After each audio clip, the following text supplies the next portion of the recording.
Assalamualaikum warahmatullahi wabarakatuh. Bismillahirrahmanirrahim. Innal hamdalillahi nahmaduhu wa nasta'inuhu wa nastaghfiruh. Wa na'udzu billahi min syururi anfusina wa min sayyiati a'malina. May yahdihillahu fala mudhillalah wa may yudlil fala hadiyalah. Asyhadu an la ilaha illallah wahdahu la syarika lah wa asyhadu anna Muhammadan abduhu wa rasuluh salawatullahi alaihi wa ala alihi wa sahbihi wa man tabi'ahum bi ihsanin ila yaumiddin wa sallama tasliman katsira amma ba'd. Kaum muslimin dan muslimat yang dimuliakan oleh Allah Subhanahu wa taala, masih menyambung tentang pembahasan zakat. Pada kesempatan terakhir kita membahas yaitu tentang zakat az-zuru', yaitu hasil panen. Maka ada yang berbeda dengan harta yang lain. Zakatnya hasil panen itu tidak pakai haul, tidak menunggu setahun, tetapi kapan dia panen, maka dizakati dengan syarat apabila mencapai nisab, kadar minimal kewajiban zakat. Dan nisabnya hasil panen adalah 5 wasak. Yang saat lalu kita perkirakan 5 wasak itu adalah 300 sa'. Maka setiap soknya, satu soknya kalau dianggap 3 kilo, maka 3 kilogram dikalikan 300 sama dengan 900 kilogram. Jadi kemarin kita sebutkan padi itu disamakan dengan gandum. Maka seorang yang panen padi, hasilnya ditimbang. Kalau mencapai 900 kilogram, maka saat itu harus dikeluarkan zakatnya. Padi karena biasanya dirawat, diairi, dijaga, kemudian pengairannya pun juga kadang-kadang membutuhkan tenaga, bahkan kalau kering kadang-kadang butuh mesin pompa air. Maka di sini masuk dalam kategori suqiya bin nadhi, maka dikeluarkan zakatnya 1/20. Tapi kalau hanya mengandalkan air hujan, tidak butuh perawatan, tidak butuh operasional biaya dan lain sebagainya, maka Rasulullah mengatakan yaitu 1/10-nya. Maka kita praktekkan sekarang, apabila ada orang panen padi sampai 1000 kilogram, sudah mencapai nisab enggak? Mencapai. Ketika panen ditimbang hasilnya 1000 kilogram.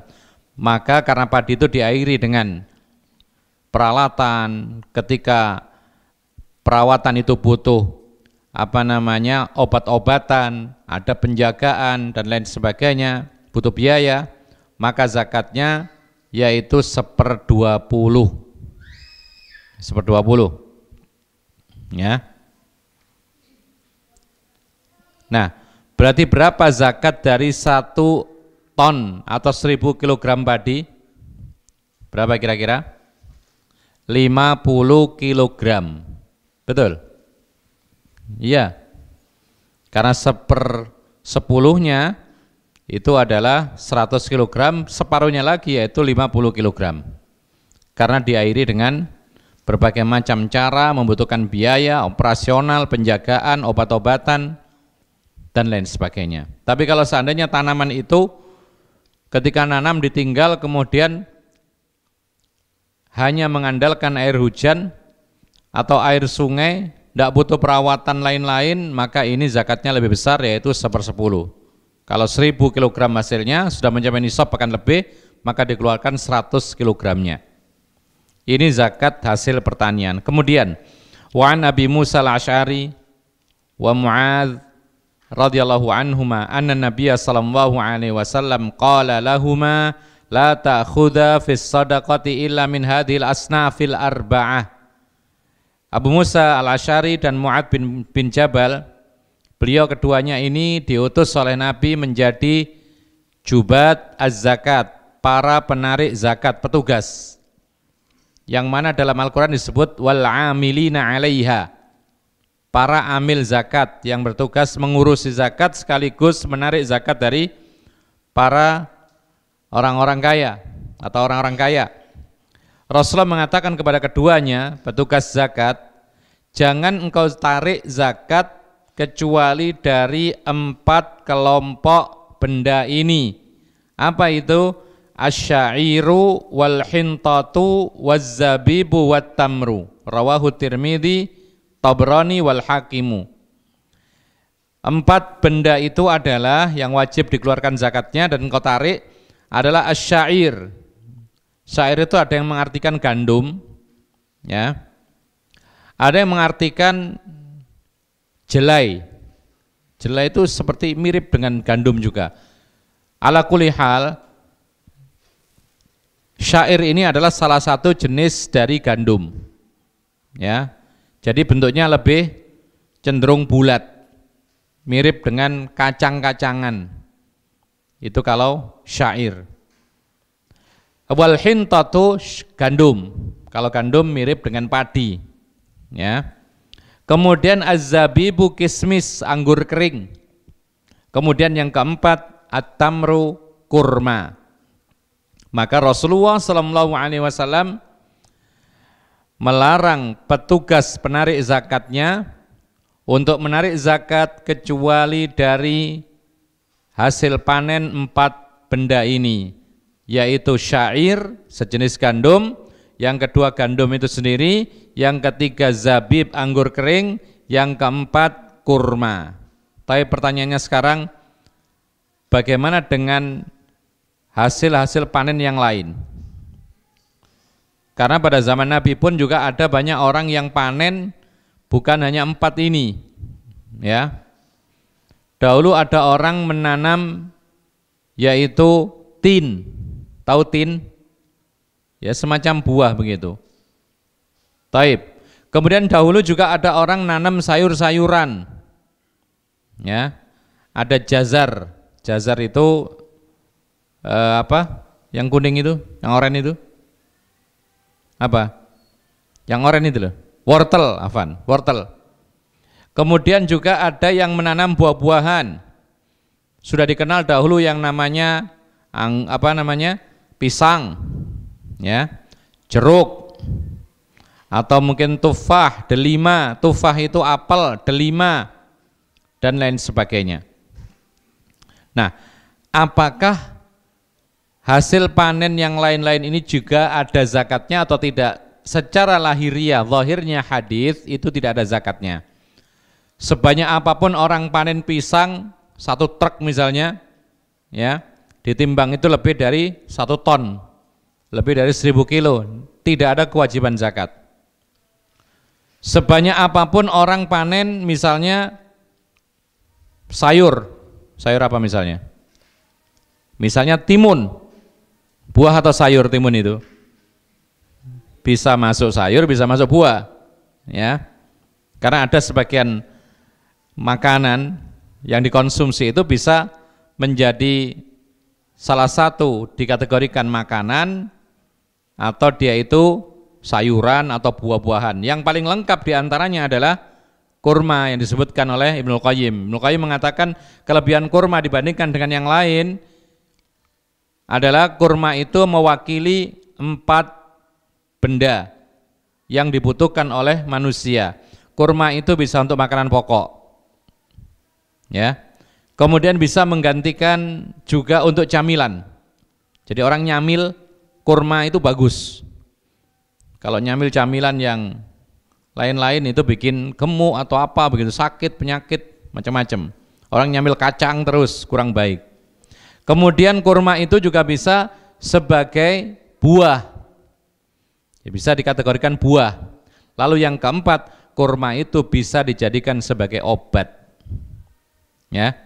Maka dari itu, kurma ini adalah yaitu bisa dikatakan buah, bisa dikatakan makanan pokok, bisa dijadikan camilan, dan juga dikategorikan sebagai obat. Nggak ada makanan, jenis makanan yang lain yang bisa menjadi 4 kategori ini. Nasi bisa dibuat buah? Nggak bisa. Nasi ya hanya makanan pokok kan gitu. Ya. Buah apa? Pisang. Ada orang sarapan pisang? Nggak ada. Makan siang, makan apa? Makan pisang? Nggak ada. Artinya apa? Itu hanya buah saja. Ya.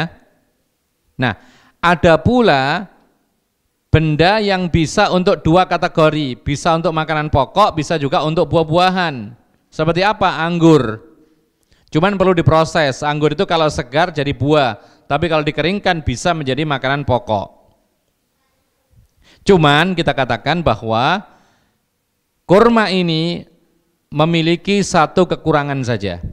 Apa kekurangannya? Kalau yang lain-lain banyak kekurangannya.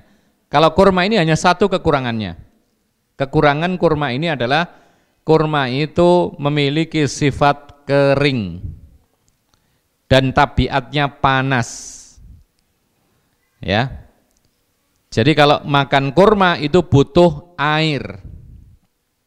Sampai-sampai Rasulullah pernah dalam 2 bulan penuh 3 kali muncul hilal, pertanda awal bulan, 2 bulan penuh tidak memasak makanan. Lalu ditanya oleh para sahabat Nabi, terus makannya apa, minumnya apa? 2, makannya kurma, minum air, terus begitu 2 bulan dan alhamdulillah sehat. Ya, jadi kurma ini makanya Rasulullah kadang-kadang kalau makan kurma itu dicampur dengan sesuatu yang kadar airnya tinggi, dicampur. Apa itu? Dalam hadis riwayat Tirmidzi banyak disebutkan Rasulullah SAW biasa makan kurma dicampur dengan timun. Rasulullah juga pernah makan kurma dicampur dengan semangka. Jadi kekurangan kadar air yang ada pada kurma dilengkapi, ditutupi dengan kelebihan kadar air yang ada pada timun atau semangka. Subhanallah, ini disebutkan oleh Ibnu Qayyim rahimahullah. Ini cara Rasulullah SAW untuk makan makanan yang sehat. Ada makanan-makanan tertentu yang kurang kadar A, maka ditutupi dengan yang lain. Ya, demikian. Jadi antum kalau makan nasi saja kan kadang-kadang kadar airnya kan juga kurang, maka perlu yang namanya yang yaitu berair, timun lah, apa begitu. Kan ada kadang-kadang kalau kita di warung pelengkapnya ada timun. Nah, ini bagus. Ya, kecuali kalau sudah pakai kuah, airnya banyak, tidak butuh lagi yang kadar air yang lain. Nah, ada lagi satu benda yang dikonsumsi oleh manusia bisa mewakili makanan dan minuman. Apa itu? Susu. Sampai Rasulullah SAW pernah mengatakan tidak ada sesuatu hal yang bisa untuk makan dan minum, makan atau bisa mengenyangkan dan bisa menghilangkan dahaga kecuali susu. Kalau kita lihat yang lain tidak bisa. Kita makan kurma tetap haus.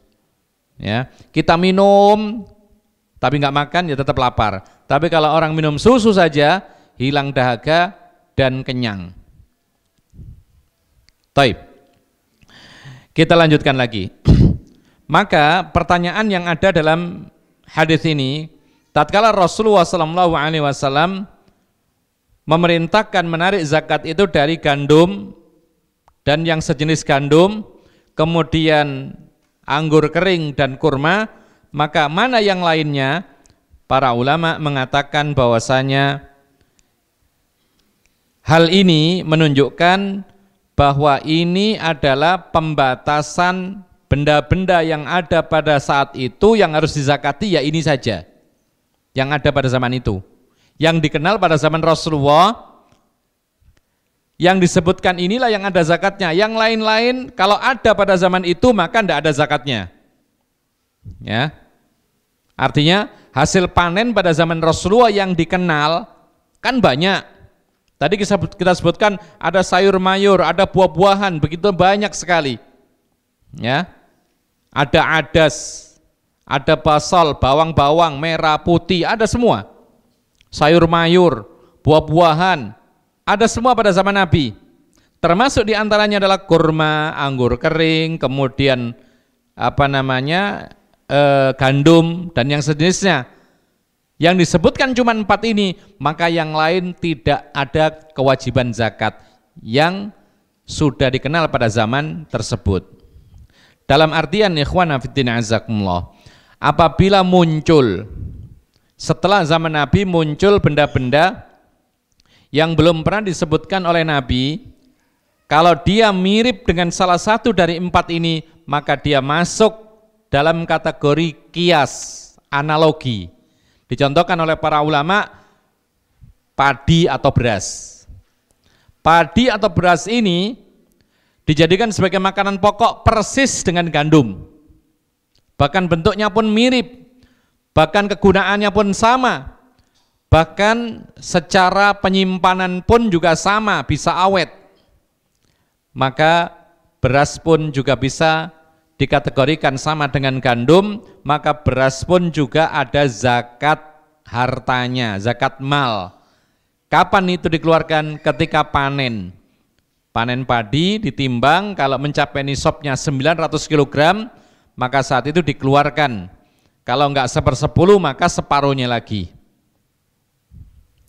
Taib.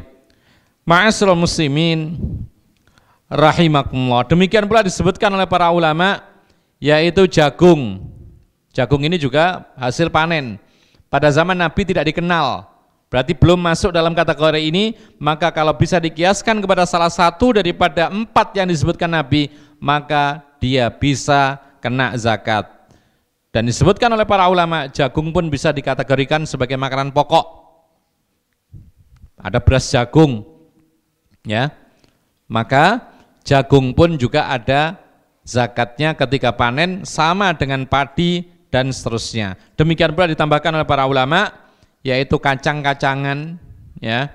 Kalau memang itu hasilnya melimpah kemudian mencapai nisab, maka dikeluarkan zakatnya sebagaimana dizakati gandum, padi, kurma, kemudian anggur kering dan lain sebagainya. Ma'asyiral muslimin rahimakumullah. Lalu hadis berikutnya memerinci, yaitu benda-benda yang ada pada zaman Nabi tapi tetap tidak ada zakatnya. Perkataan kita tidak ada zakatnya maksudnya tidak ada kewajiban. Jadi panen seberapapun banyaknya, jumlah panennya banyak sekalipun, maka tidak ada zakat maksudnya tidak ada kewajiban zakat. Artinya apa? Kalau mau sedekah ya monggo gitu loh. Ya, panen pepaya seberapa? 10 ton sekali panen. Ya, mencapai nisab gak itu? Kalau padi itu nisab ada, tapi karena pepaya ini tidak ada zakatnya, pada zaman dahulu sudah ada pepaya. Pepaya termasuk buah-buahan. Pada zaman Nabi ada buah-buahan dan Nabi tidak mewajibkan zakat. Maka meskipun mencapai nisab tidak ada zakat. Apa artinya tidak ada zakat? Tidak ada kewajiban membayar zakat. Tapi ketika panen pepaya luar biasa mau bagi-bagi boleh enggak? Ya bagus, tapi tidak ada kewajiban, ini maksudnya. Jadi perkataan para ulama tidak ada zakat itu maksudnya tidak ada kewajiban mengeluarkan zakat. Kalau mau sedekah biasa silahkan. Ya, bukan berarti haram, sedekah pun haram, enggak. Bebas kalau orang mau sedekah. Ya, ada orang dapat hadiah. Hadiah apa? Emas. Ya. Orang dapat hadiah emas beratnya 50 gram. Ada zakatnya atau enggak ada? Nah, kemarin ini awal ini. Ada orang dapat hadiah emas. Loh kok bisa dapat hadiah emas? Mungkin enggak? Ya mungkin dari suaminya. Ya kan? Nah, 50 gram emas yang dimiliki ini ada wajib zakat enggak? Ada nisabnya. Berapa nisabnya kemarin? Sekitar 85 gram. Ternyata ini cuma 50. Nah, perkataan kita ini enggak ada zakatnya karena memang belum mencapai nisab. Apakah berarti di sini haram ketika dia senang lalu bersedekah? Tidak. Ada orang dapat hadiah banyak 50 gram emas, mau dia bagi-bagi uang, mau bagi-bagi nasi, makanan dan lain sebagainya, maka ini jelas bagus. Ya. Ma'asyiral muslimina rahimakumullah. Rasulullah SAW mengatakan dalam hadis dari Daruqutni dari Mu'ad bin Jabal, semoga Allah meridhoinya. Beliau mengatakan, fa ammal kisa wal bitikh war rumman wal qasab faqad afa anhu Rasulullah sallallahu alaihi wasallam wa isnaduhu dhaifun. Kata Mu'ad bin Jabal bahwasanya timun, ya, timun, kemudian semangka, ini benda-benda yang ada pada zaman Rasulullah. Timun ada, semangka juga ada. Rumman, apa rumman? Delima. Wal qasab, qasab itu setiap tanaman yang batangnya ini berongga, baik ada isinya maupun enggak ada isinya. Ya. Jadi kalau misalnya dahulu ada orang menanam barsim. Barsim itu semacam idkhir. Jadi semacam rumput tetapi dia tinggi dan batangnya keras. Ada rongganya, semacam bambu pula. Bambu tapi kecil-kecil atau bambu yang besar. Yang penting ini tanaman, ya. Kemudian diperjualbelikan batangnya. Baik itu ada isinya atau enggak ada isinya. Maka ini namanya qasab. Makanya para ulama memasukkan juga yang namanya qasab ini adalah qasabus sukar, tanaman tebu. Ya. Maka di sini disebutkan adapun timun, kemudian semangka, kemudian delima, kemudian tanaman-tanaman yang memiliki batang seperti tadi bambu, kemudian tebu dan semisal, ya. Maka Allah Subhanahu wa taala memaafkan. Maksudnya apa? Meniadakan kewajiban zakat. Hadis ini sanadnya ada masalah, sebagian para ulama mendhaifkan, termasuk Al-Hafidz Ibnu Hajar Al-Asqalani, dan sebagian para ulama yang lain menyatakan sahih. Dan meskipun hadis ini dhaif, tetapi sesuai dengan hadis-hadis yang lain yang mana Nabi SAW tidak pernah mewajibkan zakat untuk buah-buahan dan sayur-mayur. Demikian pula tanaman-tanaman yang lain selain 4 yang kita sebutkan tadi. Sehingga ma'asyiral muslimin rahimakumullah, kita katakan bahwasanya buah-buahan apapun namanya buah, ya, baik yang ada pada zaman Nabi maupun yang enggak ada, baik yang ada di Makkah Madinah maupun yang ada di luar Makkah Madinah, buah-buahan ini banyak. Jeruk lah, pisang, delima, buah tin, ya, dan lain sebagainya, maka tidak ada kewajiban zakat. Taib, kalau ada yang bertanya, kan sama-sama panenan, hasil panen, kenapa enggak digabungkan saja kepada gandum tadi atau kurma tadi? Dijawab oleh para ulama, ya, sama-sama tanaman dan hasil panen, tetapi ilahnya, alasan hukumnya berbeda.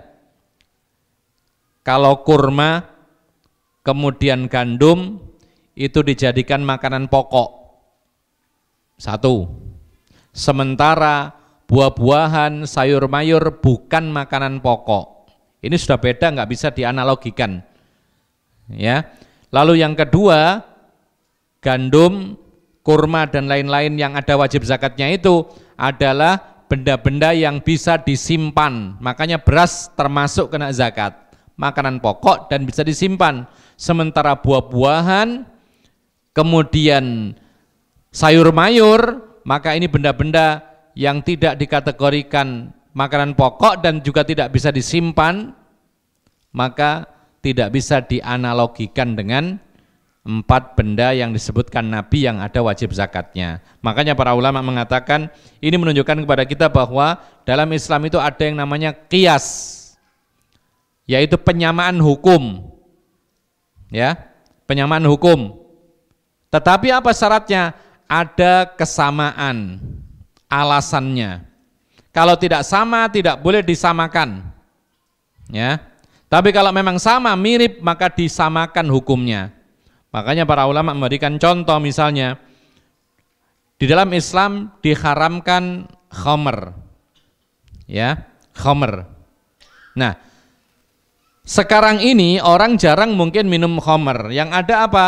Sabu-sabu, narkoba, narkotika, dan lain sebagainya, obat-obat terlarang. Kan di dalam Al-Quran dan hadis nggak ada narkotika, narkoba nggak ada, nggak disebutkan.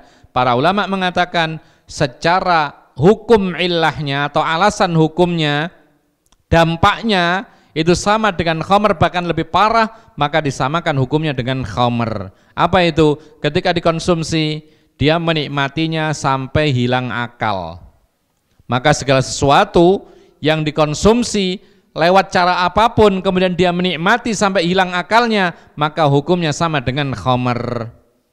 Bahkan para ulama lebih luas lagi mengatakan, apakah mengkonsumsinya caranya dimakan, apakah diminum, apakah dihisap, apakah dikulum, apakah disuntikkan, apakah dijadikan rokok, yang penting dia menikmatinya kemudian sampai hilang akal, ini masuk dalam bab khamr.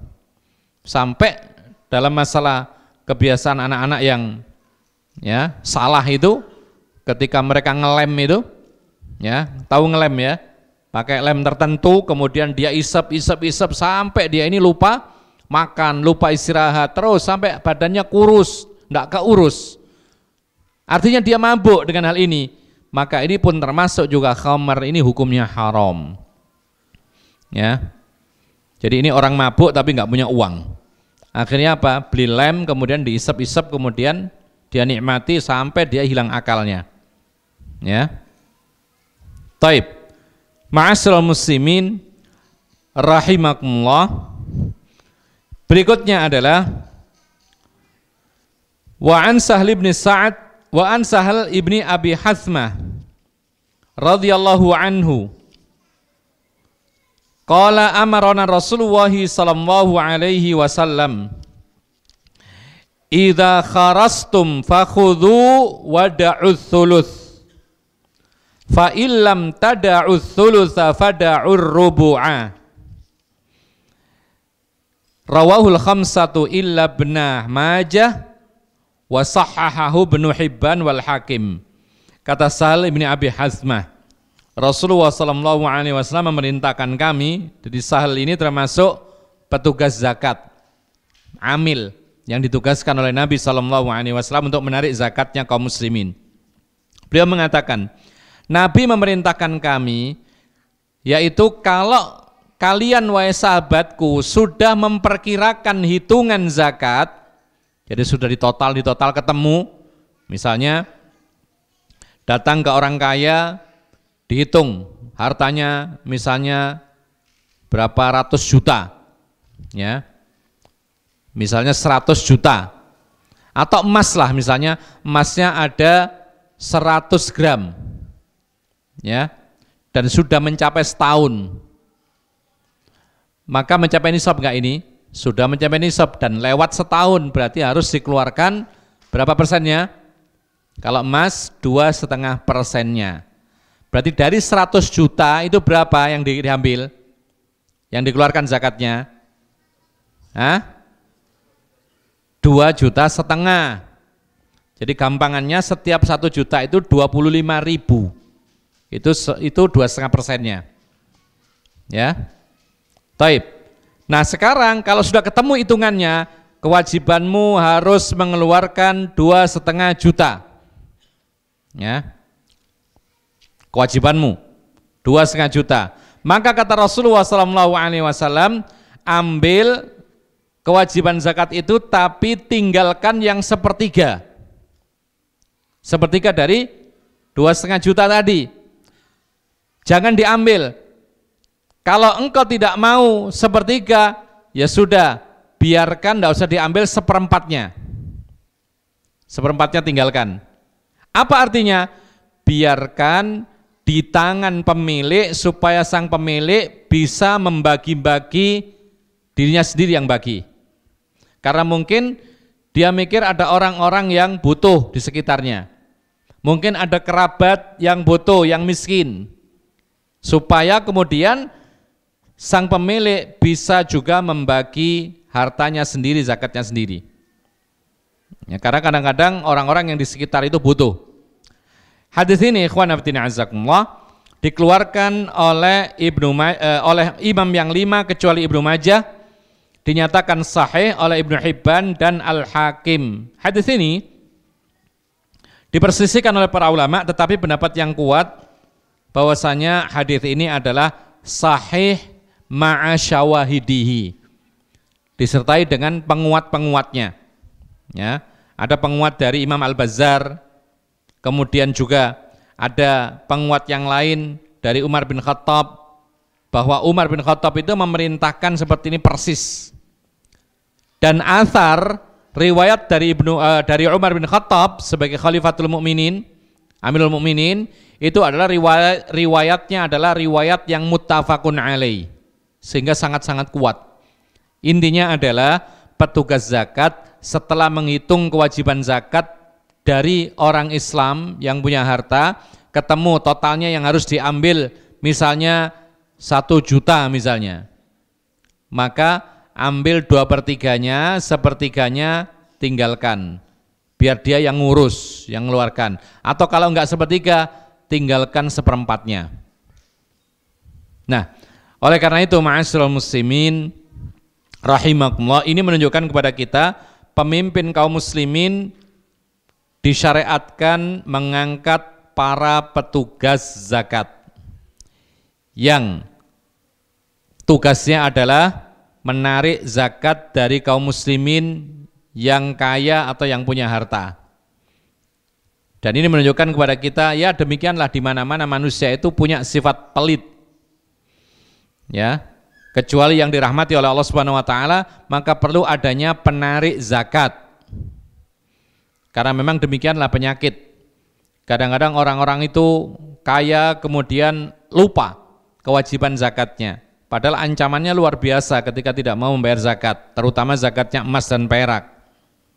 Jadi pemimpin kaum muslimin perlu menunjuk para petugas zakat, dikenal dengan amilina alaiha, amil zakat, yang tugasnya menarik zakat, ya, kemudian mengumpulkan di Baitul Malil Muslimin, kemudian menghitung kembali, kemudian mentasarrufkan kepada para yang berhak menerima zakat.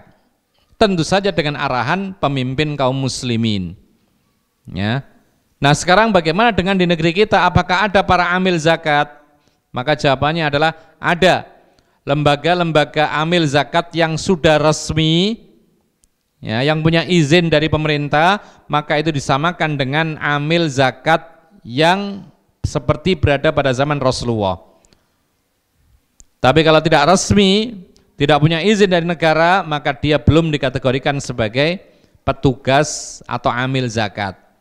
Jadi kalau dia tidak resmi, tidak punya izin, maka dia tidak berhak untuk mengambil zakatnya kaum muslimin, bahkan dia pun juga tidak berhak bagian.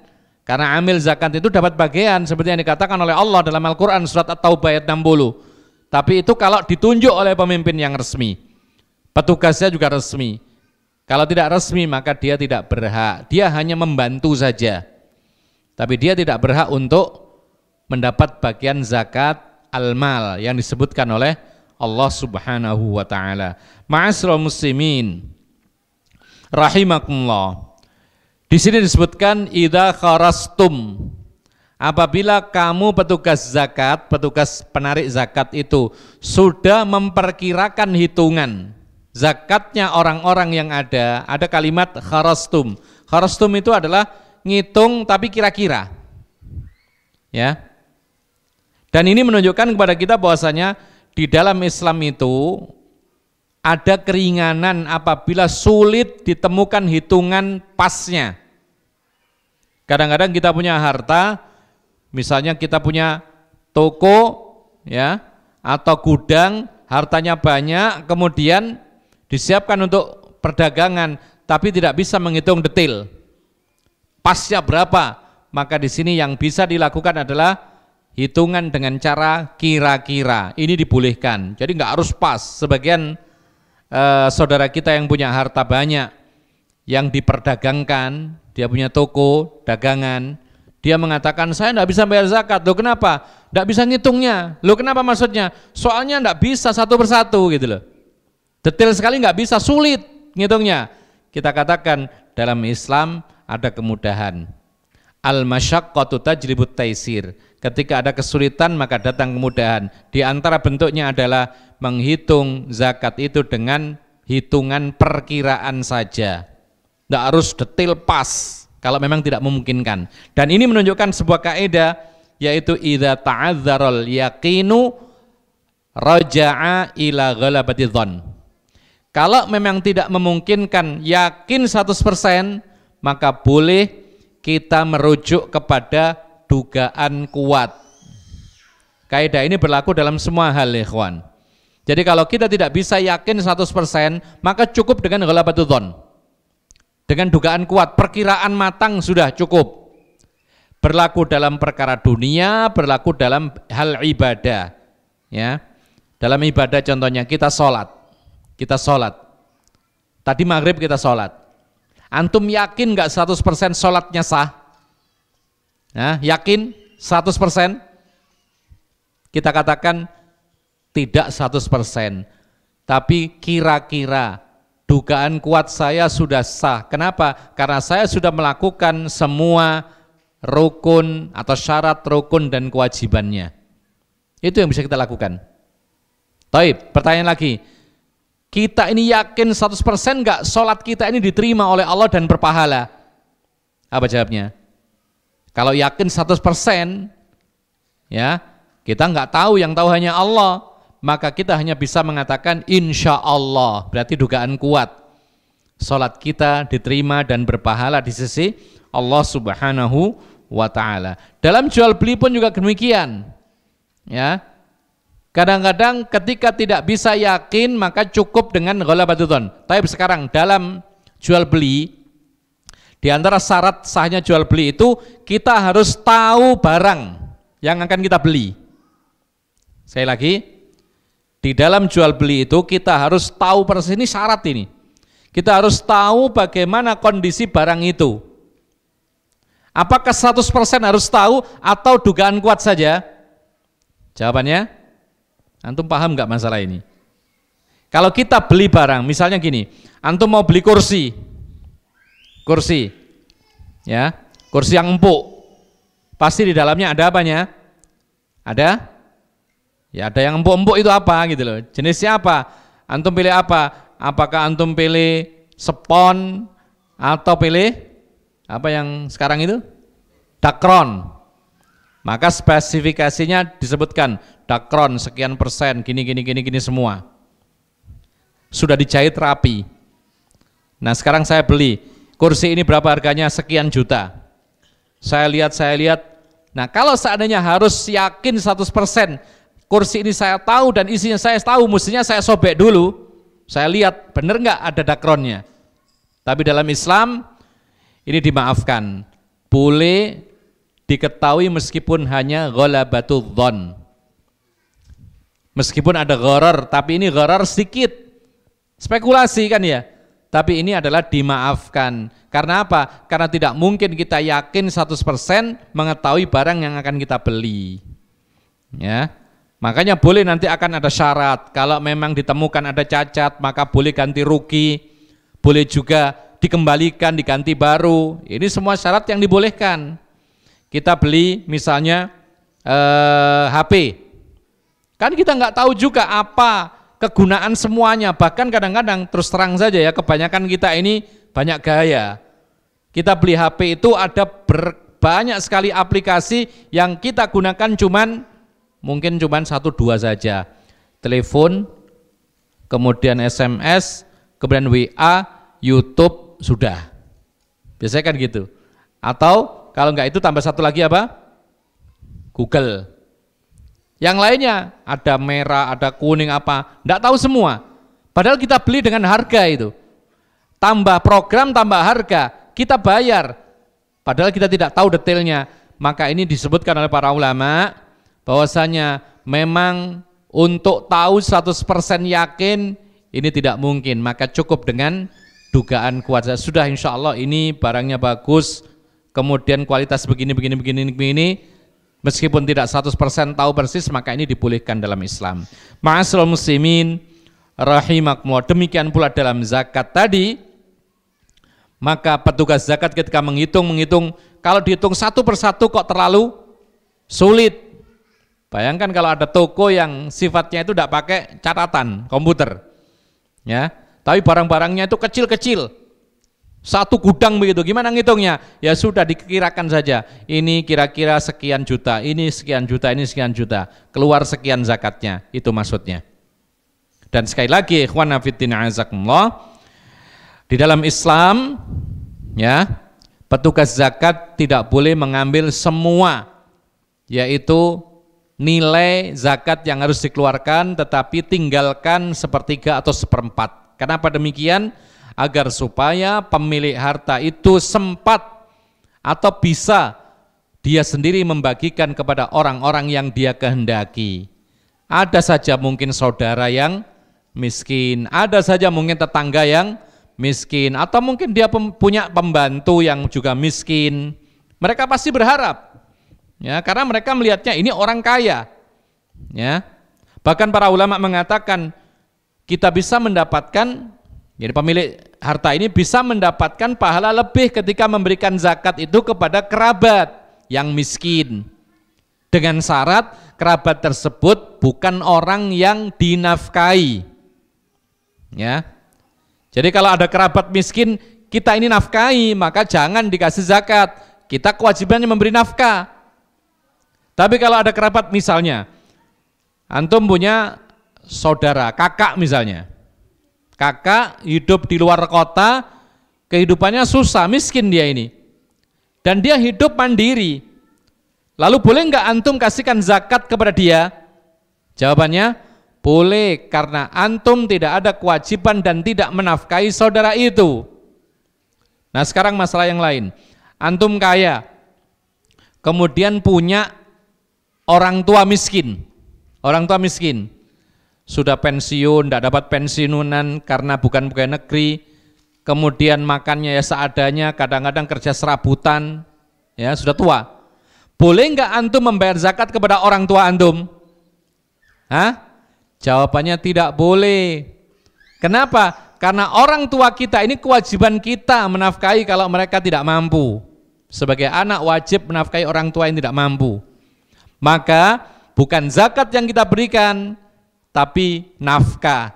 Kenapa kok tidak boleh zakat? Karena zakat itu harus keluar, ya. Tu'khadhu min aghniyaihim wa tukhraju ila fuqaraihim. Dalam riwayat yang lain wa turaddu. Jadi zakat itu diambil dari orang yang kaya, dikeluarkan. Jadi harus dikeluarkan. Kalau diberikan kepada orang yang dinafkahi, yang bulat saja, tidak keluar gitu loh. Paham ya masalahnya, alasannya?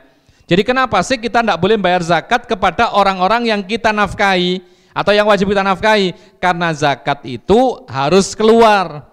Kalau kita berikan kepada orang yang kita nafkahi, berarti nggak keluar-keluar, tetap saja berputar di situ. Makanya harus kepada orang yang tidak ada kewajiban bagi kita untuk menafkahi. Meskipun kerabat, kadang-kadang kerabat agak jauh.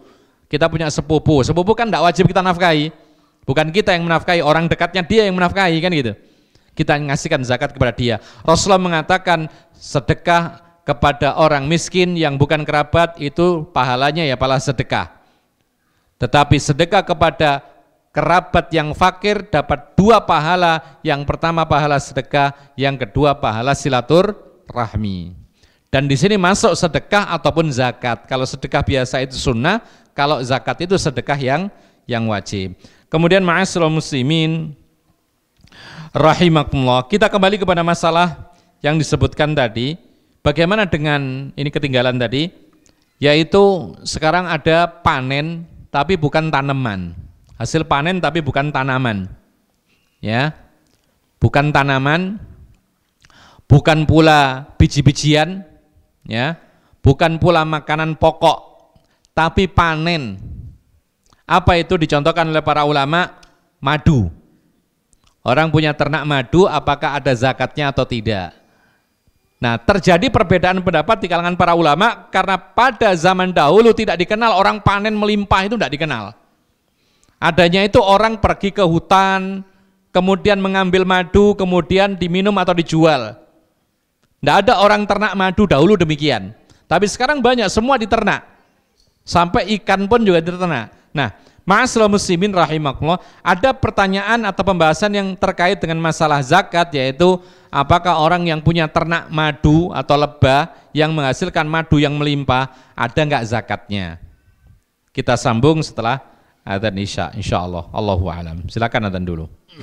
Kita sambung kembali, tadi kita membahas tentang apakah ternak lebah yang menghasilkan madu itu ada zakatnya atau tidak. Kita bukan berbicara penjual madu ya, enggak.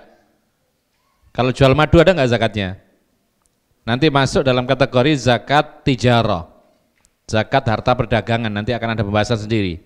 Ada zakatnya tapi masuknya ke zakat at-tijarah atau urudut tijarah. Ya.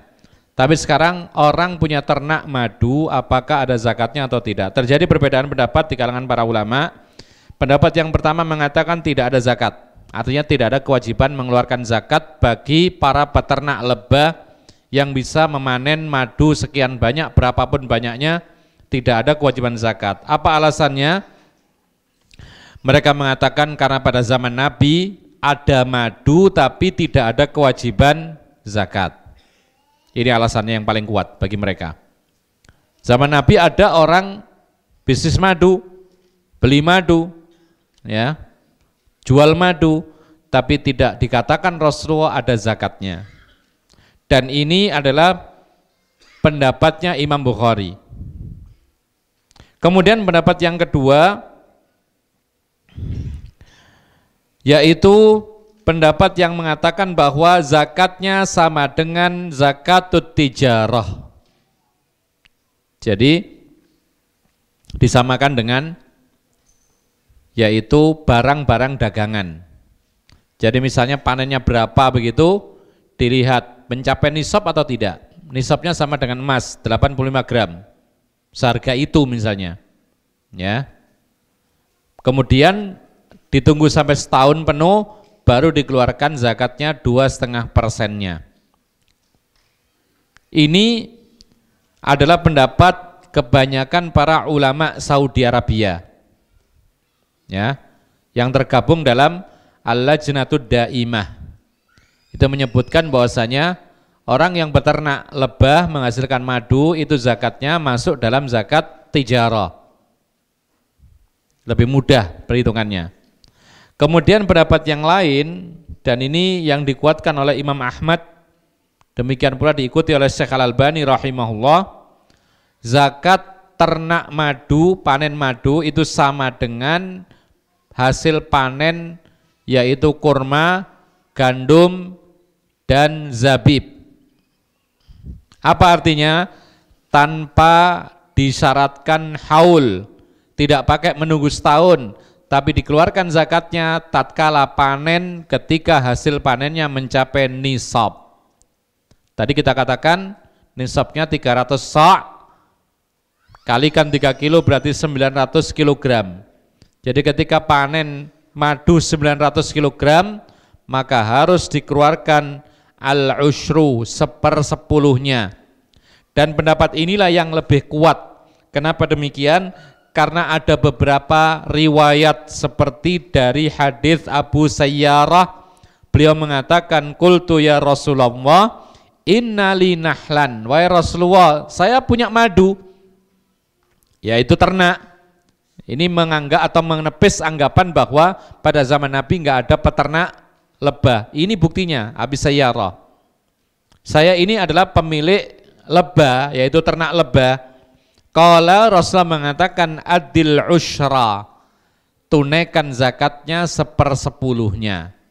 Maka ini menunjukkan kepada kita bahwa orang yang punya ternak lebah menghasilkan madu, maka dilihat nisabnya dan disamakan nisabnya dengan nisab hasil panen seperti padi, gandum, kurma, dan lainnya. Yaitu jika panennya sampai 900 kg kira-kira, maka harus dikeluarkan saat itu juga, yaitu 10%-nya. Ada lagi disebutkan oleh para ulama, yaitu tentang bagaimana orang yang melaut. Ya, sekarang apalagi orang pergi ke laut pakai kapal besar, jaringnya pun besar, sekali tarik dia mendapatkan beberapa ton. Ya. Apakah ada zakatnya atau tidak? Maka disebutkan oleh para ulama, la zakata fihi ijma'an. Tidak ada zakat ketika menarik jaring yang berisi ikan meskipun banyak. Tapi nanti kenanya adalah hartanya yang dihitung, hasilnya nanti. Ketika dia jual, dia dapat uang. Nah ini nanti masuk dalam kategori dinar, dirham atau uang.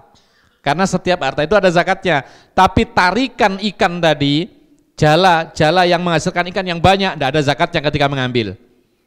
Kenapa demikian? Alasan yang pertama adalah ijma' kesepakatan para ulama. Dan kesepakatan para ulama ini disampaikan oleh Abu Ubaid Ibnu Salam dan Ibnu Hazm. Keduanya menyampaikan sepakat para ulama bahwa orang melaut dapat ikan sebanyak apapun tidak ada kewajiban zakat.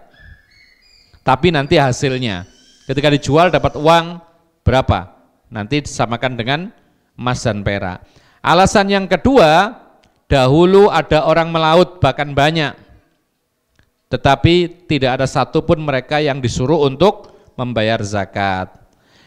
Adapun ini beda lagi, yaitu orang-orang yang punya ternak ikan. Ternak ikan kan juga panen, cuman dia tidak melaut. Menebar benih, kemudian dikasih makan, kemudian panen. Ya. Maka ini terjadi perbedaan pendapat di kalangan para ulama. Sebagian mengatakan zakatnya disamakan dengan zakat yaitu hasil panen. Disamakan dengan zakat hasil panen. Ya, dilihat hasilnya berapa? 900 kg ikannya. Berarti dikeluarkan 1/10-nya. Lalu sebagian yang lain mengatakan zakatnya itu urudut tijarah. Seperti barang dagangan. Berapa harta tersebut, modalnya dihitung semua seisinya, berapa harga pasarannya, itulah yang dihitung. Kalau mencapai nisab maka ditunggu setahun. Bedanya hasil panen dengan tijarah, kalau panenan itu tidak pakai nunggu setahun. Ketika panen dikeluarkan zakatnya. Tapi kalau tijarah, harta perdagangan, itu sama dengan emas dan perak, maka ditunggu setahun. Ma'asyiral muslimin rahimakumullah. Kemudian yang terakhir, wa'an Attab ibni Usaid radhiyallahu anhu qala amarona Rasulullah sallallahu alaihi wasallam an yukhrasal inabu kama yukhrasan nakhlu wa tu'khadhu zakatuhu zabiban rawahul khamsa wa fihi inqita'. Rasulullah sallallahu alaihi wasallam kata Attab memerintahkan kami ya untuk menghitung dengan perkiraan anggur itu sebagaimana dihitung dengan perkiraan kurma, dan yang diambil zakatnya adalah anggur keringnya. Diriwayatkan oleh 5 imam dan di dalamnya ada putusnya. Artinya hadis ini adalah hadis yang mursal, tetapi hadis ini dikuatkan dengan hadis-hadis yang lain yang kesimpulannya oleh para ulama yang lain bahwasanya hadis ini secara makna benar. Intinya adalah anggur, orang punya kebun anggur, ya, kebun anggur. Karena anggur ini bisa dijadikan sebagai makanan pokok. Cuman meskipun sekarang orang tidak makan itu ya, itu jadikan buah biasanya. Ya, kalau zaman Rasulullah itu dijadikan makanan pokok seperti kurma. Nah, orang yang panen anggur itu hitungannya bagaimana? Diperkirakan anggur-anggur itu kalau kering dapat berapa? Ya. Kalau kering ini mencapai 900 kg baru diambil, yaitu zakatnya. Yang diambil pun juga bukan anggur yang basah, yang segar, tapi anggur yang sudah kering, artinya yang bisa disimpan karena dia sebagai makanan pokok. Kalau tidak bisa dijadikan sebagai makanan pokok, maka tidak ada kewajiban untuk membayar zakatnya. Sebagaimana juga kurma, yang dihitung kurma yang segar itu diperkirakan kalau kering nanti berapa? Oh, kalau kering sekian, mencapai nisab enggak? Ya. Maka yang diambil adalah yaitu kurma yang sudah kering, bukan kurma yang segar. Kenapa? Karena kalau kurma segar itu tidak bisa disimpan, tidak bisa dijadikan makanan pokok. Tetapi kalau kurma itu kering, yang bisa disimpan sehingga bisa dijadikan sebagai makanan pokok. Inilah yang bisa kita sampaikan pada malam hari ini, dan apabila ada yang bertanya kami persilakan. kesempatan waktu sedikit, silakan kalau ada. Nggih. Iya.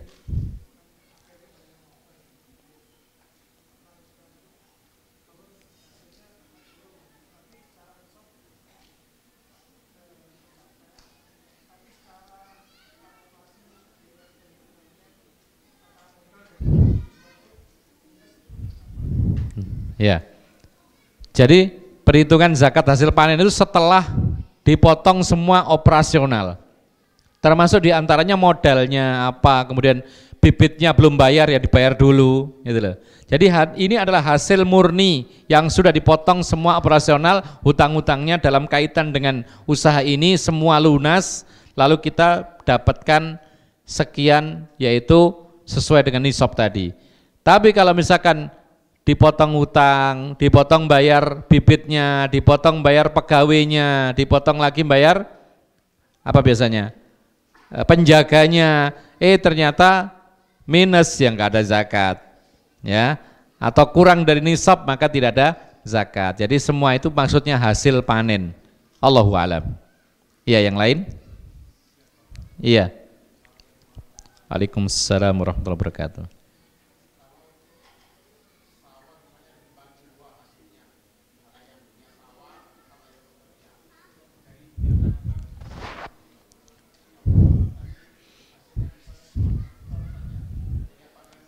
Bareng-bareng 1 ton, ya, ya, ya. Apakah sendiri-sendiri atau dibarengkan? Taib. Ada pertanyaan, bagaimana kalau kerjasama bagi hasil? Saya punya sawah digarap oleh orang lain, gitu ya, begitu ya. Sawah saya digarap orang lain. Kemudian hasilnya nanti separuh-separuh, ya, separuh-separuh. Nah sekarang apakah hitungannya punya saya sendiri, kemudian dia sendiri, sehingga kalau sendiri mungkin tidak mencapai nisab, karena hasilnya cuma 1 ton, punya saya 500 kilo, punya dia 500 kilo, berarti nggak kena zakat. Atau digabungkan, maka jawabannya kalau memang itu join kerjasama, maka hasilnya pun bareng-bareng, maka dihitung juga bareng-bareng. Kalau hasilnya 1 ton, berarti sudah masuk, kena nisabnya masuk dan dikeluarkan zakat bareng-bareng, kemudian baru dibagi untuk berdua bagiannya. Allahu a'lam. Ya. Jadi kalau kita pisahkan, oh ini kita pisahkan, saya hitung sendiri, kamu hitung sendiri. Nah, ini malah keluar atau lari dari kewajiban zakat, ada larangannya. Jadi supaya nggak kena zakat, mari kita hitung punya saya berapa, punya kamu berapa. Tuh ternyata saya 500, kamu 500 kilogram. 500 kg belum mencapai nisab, 500 juga tidak mencapai nisab, berarti nggak kena zakat. Ini bisa dikategorikan lari dari kewajiban zakat, padahal tadinya bareng-bareng. Jadi ada kasus pada zaman Rasulullah, ada orang join peternakan unta, ya, join peternakan unta. Ketika mempunyai 5 ekor unta, ya, 5 ekor unta, kan unta 5 ekor itu sudah masuk nisab. Kewajibannya mengeluarkan 1 ekor kambing zakatnya, tapi ditunggu setahun. Sudah masuk nisab, ditunggu setahun, besok 1 ton penuh, lalu dipisah. Ayo, ini kita pisah, ini punya saya, ini punya kamu, supaya nggak kena zakat. Nah ini dilarang oleh Rasulullah SAW. Jadi kalau dia join ya bareng-bareng, ngitungnya pun sama-sama. Jadi kena zakat atau enggak ya digabung terus sampai selesai dikeluarkan zakat. Allahu a'lam. Iya.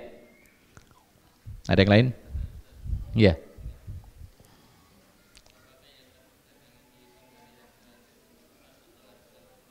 Nah, ada perbedaan pendapat ya. Nanti akan ada pembahasan harta perdagangan itu yang dihitung itu adalah harga barang itu kulakannya atau harga jual. Sebagian mengatakan, pendapat pertama mengatakan harta kulaan. Dengan alasan apa? Dengan alasan itulah yang ada, harta kita. Dan kita menjual belum tentu laku dengan harga pasaran, ya, atau belum tentu laku dengan harga yang tinggi, maka paling minim ya harga kulaan ini, gitu loh, yang dihitung. Tetapi pendapat yang kedua lebih hati-hati, hitung dengan harga pasaran, kan ada harga pasaran itu harga standar. Kadang-kadang kita ini ngambil barang harganya 50.000 dijual sampai 100.000. Ya. Kadang-kadang dia dijual cuma 70.000. Kadang-kadang mepet untungnya cuma 10.000, jadi 60.000. Nah, ambil harga pertengahan dijual. Kira-kira pelaku berapa, ya itulah yang dihitung. Ini lebih hati-hati. Karena apa? Karena kadang-kadang ketika ada barang ini kita hitung zakat, kemudian kita hargai harga kulaan, langsung laku. Ternyata dapat untung. Nah, untungnya berarti nggak kita hitung. Takutnya ini termasuk kewajiban, sehingga untuk kehati-hatian maka hitunglah barang itu dengan harga pasaran atau harga standar ketika kita menjualnya. Tidak usah ditinggi-tinggikan dan tidak usah dimurah-murahkan sekali. Allahu a'lam. Ya. Ini yang bisa kita sampaikan, mudah-mudahan bermanfaat. Wa akhiru da'wana anil hamdulillahirabbil alamin. Wassallallahu ala nabiyina Muhammadin wa ala alihi wa sahbihi ajma'in. Subhanakallahumma bihamdika asyhadu an la ilaha illa anta astaghfiruka wa atubu ilaik. Assalamualaikum warahmatullahi wabarakatuh.